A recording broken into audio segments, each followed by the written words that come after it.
எப்படி நம்மள செல்போன் வந்து டாமினேட் பண்ணக்கூடாதோ, ஆசைகளும் நம்மள டாமினேட் பண்ணக்கூடாது. இது 2மே பொல்லாதவங்க இந்த உலகத்துல.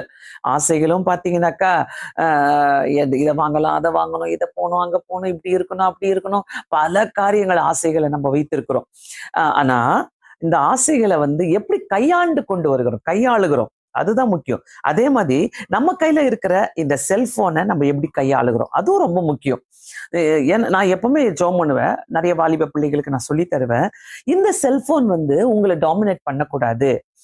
இந்த செல்போன் வந்து அது சொல்ற பிரகாரம் நீங்க செய்யக்கூடாது. நீங்க சொல்ற பிரகாரம் தான் அந்த செல்போன் செய்யணும் அப்படின்ட்டு நான் அநேக வாலிப பிள்ளைகளுக்கும் சரி, பெரியவங்களுக்கும் சரி. ஏன்னா இந்த செல்போனால இன்னைக்கு கெட்டுப்போன குடும்பங்கள் நிறைய இருக்கிறாங்க. இன்னைக்கு பேச்சுவார்த்தையே கிடையாது ஒவ்வொரு குடும்பத்துல.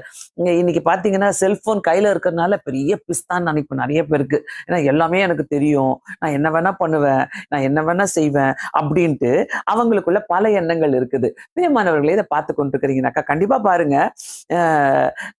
ஒரு மணி நேரம் தான் நம்ம உட்கார போறோம். ஜஸ்ட் 45 மினிட்ஸ் தான் நம்ம உட்கார போறோம். அநேக காரியங்களுக்காகவும் நம்ம ஜெபிக்க போறோம். நான் 2ஆக பிரித்து கொண்டேன். உலக ஆசை, தெய்வீக ஆசை. இந்த 2ஆ பிரிச்சு கொண்டேன். சோ உலக ஆசைகள் சொல்லும் போது, தெய்வீக ஆசைகள் சொல்லும் போது பல காரியங்கள் இருக்குது. உலக ஆசைகள் வந்து நம்ம கடவுளிடமிருந்து நம்மளை பிரித்திடும். தெய்வீக ஆசைகள் வந்து நம்மளோட கடவுளிடம் அதிகமா நம்மளை கிட்டி சேர்க்கும், நம்மளை கொண்டு போய் சேர்க்கும். இது ஒரு பெரிய இதுதான் ஒரு மெயின் கருத்தாக நான் இங்க வைக்கிறேன். 2 ஆசைகள், உலக ஆசைகள், தெய்வ ஆசைகள், தெய்வீக ஆசைகள். உலக ஆசைகள் நம்மளை கடவுளிடமிருந்து பிரிக்கும். தெய்வீக ஆசைகள் நம்மளை கடவுளிடமிருந்து கொண்டு போய் சேர்க்கும். ஆசை இல்லாம எப்படி இருக்க முடியும்னு கேக்குறீங்களா? ஆசை இருக்கலாம். ஆசை இருக்கிறத பத்தி தப்பே கிடையாது. ஆனா அளவுக்கு மீறி இருக்கக்கூடாது. ஆசைகள் நம்மள டாமினேட் பண்ணக்கூடாது. ஒரு லிமிட்டா வச்சுக்கணும். ஓகே, இது எனக்கு போதும், இது எனக்கு போதும் அப்படின்ட்டு.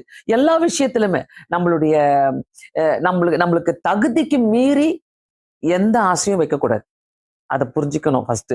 நம்ம தகுதிக்கு மீறி எந்த ஆசையும் ரொம்ப வச்சு நம்ம அதுல தோத்து போறதோட, அதுல நம்ம வந்து மன கஷ்டத்தை அடைகிறத விட, அந்த ஆசைகளை ஆண்டவரே எல்லாத்தையும் நான் உங்க கருத்துல கொடுத்துட்றேன் அப்படிதான் சொல்லணும்.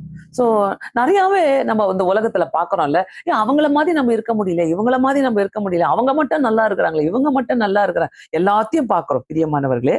ஆனா நம்ம ஆசைகளை எந்த அளவுக்கு நம்ம கண்ட்ரோல்குள்ள வச்சிருக்கிறோம்? அந்த கண்ட்ரோல்குள்ள இல்லைனாக்கா ஆசைகள் நம்மளை டாமினேட் பண்ணிக்கிட்டே போகும்.